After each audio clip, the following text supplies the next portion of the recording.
Video చూసేటటువంటి మిత్రులందరికీ నమస్తే. 2 సంవత్సరాలు సబ్దుగా ఉన్నటువంటి కానిస్టేబుల్‌కు సంబంధించినటువంటి సుప్రీంకోర్టు కేసు ఏదైతే ఉందో మన ఆంధ్రప్రదేశ్‌కి సంబంధించి అది మళ్ళీ తెర మీదకొచ్చింది.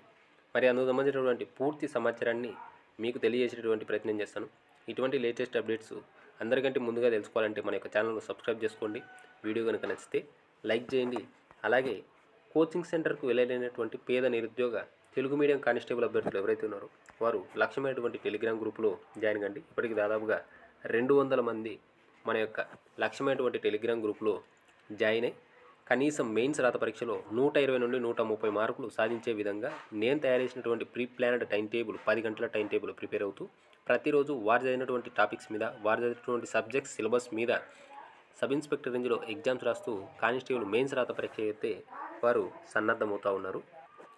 జాయిన్ కావాలనుకున్నటువంటి విద్యార్థులు స్క్రీన్లో కనిపిస్తున్నటువంటి నా నెంబర్కు 300 రూపాయలు ఫోన్పే లేదా గూగుల్ పే చేసి ఆ యొక్క స్క్రీన్ షాట్తో పాటు మీ యొక్క కానిస్టేబుల్ అప్లికేషన్ ఫోటో కానీ స్టేజ్ 2 ఫోటో కానీ అదే నెంబర్కి వాట్సాప్ చేయండి. గ్రూప్ లింక్ పంపుతాను. జాయిన్ కండి. ప్రతిరోజు pre plan time table follow కండి. ప్రతిరోజు ఎగ్జామ్స్ రాయండి. అక్కడ ఉన్నటువంటి ఫ్రీ పీడిఎఫ్ మెటీరియల్స్ మరియు బిట్ బ్యాంక్స్ అలాగే కరెంట్ అఫైర్స్కి సంబంధించినటువంటి మ్యాగజైన్స్ అన్నీ కూడా ఉపయోగించుకోండి. ఇంకా టాపిక్లో కనుక వెళ్తే 2 సంవత్సరాలుగా సబ్దుగా ఉన్నటువంటి సుప్రీంకోర్టులో ఉన్నటువంటి హోంగార్డుకు వ్యతిరేకంగా బోర్డు వారు వేసినటువంటి కేసు ఏదైతే ఉందో అందుకు సంబంధించి మనకు హియరింగ్ డేట్ అనేది రావడం అనేది జరిగింది. ఇక్కడ మీరు ఆల్రెడీ చూస్తూ ఉన్నారు. Dairy number 18341/2023. ఇది వచ్చేసరికి లిస్టెడ్ వచ్చేసరికి 23/1/2024 లిస్ట్ కావడం అనేది జరిగింది.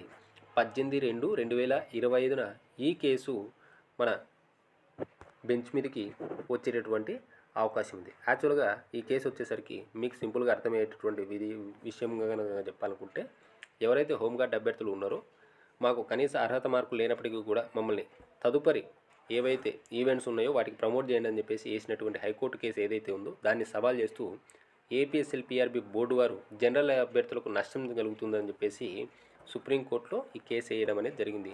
మరి 18వ తారీఖు వచ్చేటటువంటి రిజల్ట్ మీద ఈ నోటిఫికేషన్ అత్యంత కీలక మార్పులు అయితే తిరగనుంది.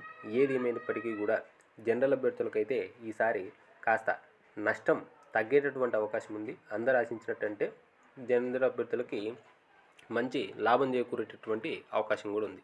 సో ఇటువంటి లేటెస్ట్ ఇన్ఫర్మేషన్ కోసం మన యొక్క ఛానల్ను సబ్స్క్రైబ్ చేసుకోండి. అలాగే మీ యొక్క కానిస్టేబుల్ మెయిన్స్ రాత పరీక్షకు సంబంధించి కూడా అత్యంత త్వరలో అత్యంత కీలకమైనటువంటి సమాచారం కూడా వచ్చేటటువంటి అవకాశం ఉంది. కాబట్టి ఎగ్జామ్కు సంబంధించి మీరు ఎంత త్వరగా వీలైతే అంత త్వరగా సిలబస్ కంప్లీట్ చేసుకొని మీ యొక్క మెయిన్స్ రాత పరీక్షకు ప్రిపేర్ కండి. మీ అందరికీ కూడా all the best. Thank you.